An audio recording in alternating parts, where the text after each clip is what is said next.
아이가 이제 초등학교 2학년이 됩니다. 요즘 아이들은 빨라서 초등학교 입학할 때 한글을 다 알고 간다고 해서 저도 한글도 가르치고 수학도 좀 시키고 했습니다. 그런데 방금 알려준 것도 잘 까먹고 여러 번 많이 반복을 해도 잘 학습이 되지 않아서 아이를 가르칠 때마다 화가 납니다. 아이가 잘 익히지 못하는 것 같아요. 초등학교 2학년이 되었을 때 담임 선생님께 전화가 왔습니다. 병원 진료도 권하시고 왜 아이를 안 가르쳤냐라고 혼내시는 것 같은 말을 하셔서 정말 억울하기도 했습니다. 검색을 해보니 느린 학습자라는 말이 있던데 우리 아이는 어떤 방법으로 도움을 줘야 할까요? 아이가 초등학교 2학년이라면 10년 동안 아이를 양육하셨네요. 엄마는 참 그 존재만으로도 대단한 것 같습니다.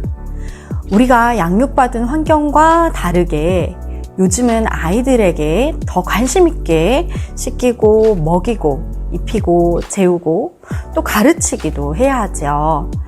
자녀 양육을 위해 해야 할 일들이 참 많아요. 우리가 자랄 때만 해도 동네에서 걸어 다닐 수 있는 정도의 학원을 다녀 라이드를 한다거나 자녀를 케어하기 위해 엄마가 에너지를 요즘처럼 이렇게까지 많이 쓰지는 않았던 것 같은데 이전보다 훨씬 많은 비율로 자녀 양육에 에너지를 쓰고 계신 학부모님들이 많습니다. 그렇게 정성껏 아이를 키우고 가르쳤음에도 아이가 잘 따라주지 않아 화가 나실 때도 있으실 거예요. 그 마음도 속상하실 텐데 아이 선생님께서 아이를 안 가르쳤냐라고 혼을 내셨다면 억울하셨겠습니다. 엄마는 정성을 다했는데 말이에요. 아이의 이 현재 상황에 대해서 한번 생각해 봐요. 아이의 학습 상황과 선생님께서 조언하신 내용을 살펴보면 느린 학습자인 것의 가능성을 염두에 두고 계신 것 같습니다. 이 느린 학습자는 일반적인 학생들의 평균적인 속도보다 더 많은 시간을 필요로 하거나 반복적인 학습을 통해서만 내용을 습득하는 경우를 말합니다. 지능을 EQ, 다중지능, SQ, 사회지능, 감정지능 등 다양하게 뇌의 기능을 파악하기도 하지만요. 보편적으로 지능의 기능을 파악할 때는 IQ를 활용합니다. 이 지능의 정상 분포곡선을 보시면요. 지능의 평균은 100입니다. 이 중간 정도의 지능을 가진 친구들을 IQ가 100이라고 보는 것이죠. 100명이 모여 있다면 50명이 100 이하이고 50명은 100 이상입니다. 그 중에 IQ가 70 이하이고 사회 적응상의 어려움이 있는 친구들을 지적장애라고 합니다. IQ가 70에서 79 혹은 85 정도 범위에 있는 친구들을 경계성 지능 혹은 느린 학습자라고 합니다. 이 범위에는요, 13.5%에 해당하는 사람들이 있습니다. 100명이 모여 있다면 13, 4명 정도가 이 느린 학습자 혹은 경계성 지능이라는 이야기입니다. 지금은 초등학교 2학년이기 때문에 발달이 느리다 정도로 보실 수 있겠지만 아이의 학습 속도가 느린 이유는 다양한 원인이 있을 수 있기 때문에 병원에서 발달 검사나 지능 검사를 받아보면 아이의 학습 상태를 정확히 파악하는 데 도움이 됩니다. 전문가의 도움을 받아 맞춤형 학습 방법을 찾는 것이 중요합니다. 지금 아이의 뇌는 폭풍 성장기에 있습니다. 뇌는 선천적으로 부모의 유전자에 의해 타고나기도 하고 또 유전자의 변이점으로 인해 약간의 문제를 가지고 태어나기도 합니다. 또한 후천적으로 개발이 되기도 하고요. 또 개발을 해주지 않으면 폐화가 되기도 합니다. 하지만 단기간에 신경을 바짝 쓴다고 뇌가 엄청나게 발달을 하거나 엄청나게 후퇴하는 것은 아닙니다. 키가 자라고 몸이 성장하듯 뇌도 조금씩 누적하여 사고하고 생각하는 힘을 길러야 발달도 할 수 있습니다.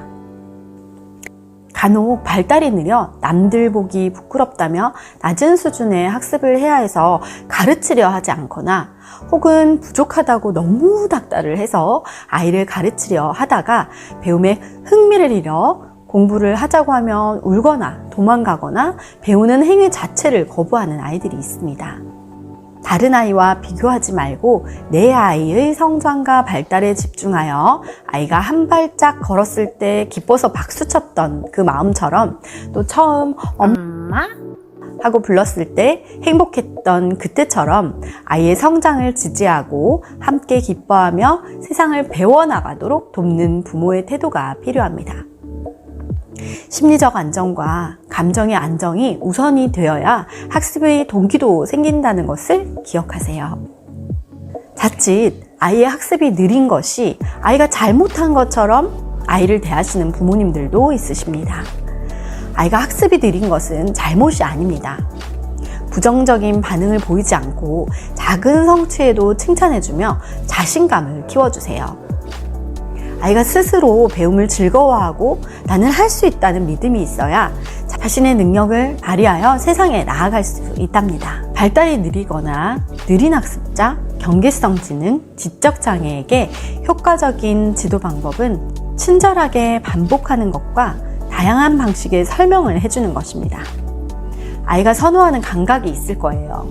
시각적인 것을 좋아하거나 청각에 예민하거나 등등의 아이의 특징을 잘 파악하여 그림, 도형, 색깔, 소리, 음악 등을 활용한 시청각을 이용한 자료나 놀이를 통해 재미있게 학습하는 방법을 활용해 보세요. 어린아이들은 꼭 책상에 앉아서 하는 것만이 공부는 아니랍니다. 세상의 모든 것에 호기심이 있고 배울 수 있는 흥미로운 것들이 많이 있습니다. 세상은 참 살만하고 재미있다는 것을 알려주는 것도 학습이라고 저는 생각합니다. 10분을 못 앉아 있는 아이라면 5분만 앉아 학습하면 칭찬해 주시고 매일 5분씩 앉아서 활동하는 습관을 들여보세요. 5분을 잘 앉아 있으면 10분, 15분 이렇게 조금씩 시간을 늘려보는 겁니다. 꾸준함의 힘을 믿어보세요. 어차피 공부도 인생도 마라톤 같은 긴 레이스입니다. 멀리 보고 차근차근 하나씩 해보세요. 그리고 일상생활에서 놀이로 학습을 해보세요. 예를 들어 수세기를 익혀야 하는 시기라면 계단을 오르며 숫자를 세어보세요. 수세기를 할 수 있는 다양한 장면에서 일상생활 중에 숫자를 세어보는 겁니다. 수세기를 어려워한다면 수 이전 단계로 숫자와 친해지는 시간도 필요합니다. 초2라면 곱셈 개념도 이제 들어가고 100단위의 묶음수도 배우는 시기인데요. 수세기와 덧셈이 되지 않는다면 이 단계는 어려울 수밖에 없습니다. 또 아이가 어휘를 늘려야 하는 시기라면 끝말잇기를 한다든지 게임처럼 즐겁게 단어를 익히는 겁니다. 책도 재밌게 읽어주시고 주인공의 목소리도 흉내내며 책과 글에 친해지고 엄마와 소통하는 시간이면 국어도 즐거운 시간이 될 것입니다. 아이의 발달이 늦다고 숫자를 빼먹고 말했잖아. 다시 해봐. 어제 다 했던 건데 왜 또 까먹었니? 쉬운 낱말인데 그것도 모르니? 하며 비난하면 아이는 흥미를 잃기 쉽습니다. 엄마의 입장에서는 다 맞는 말입니다. 답답해서 하시는 말이시죠. 하지만 아이의 입장에서는 정말 머릿속에 떠오르지 않고 생각이 나지 않아서 그러는 것이지 엄마에게 화나라고 그렇게 하는 것이 아닙니다. 반복하고 또 친절하게 알려주어 그게 차곡차곡 누적이 되면 언젠가는 알게 될 것이고 잘하는 날이 올 겁니다. 어머니의 마음 조절과 인내심이 필요하겠지만 아이 입장도 생각해 보세요. 아이도 잘하고 싶을 거예요. 자기조율과 인내심을 위해서는 호흡이 중요하다는 것을 다른 영상에서도 많이 강조했으니 카드 링크를 참고해 주세요.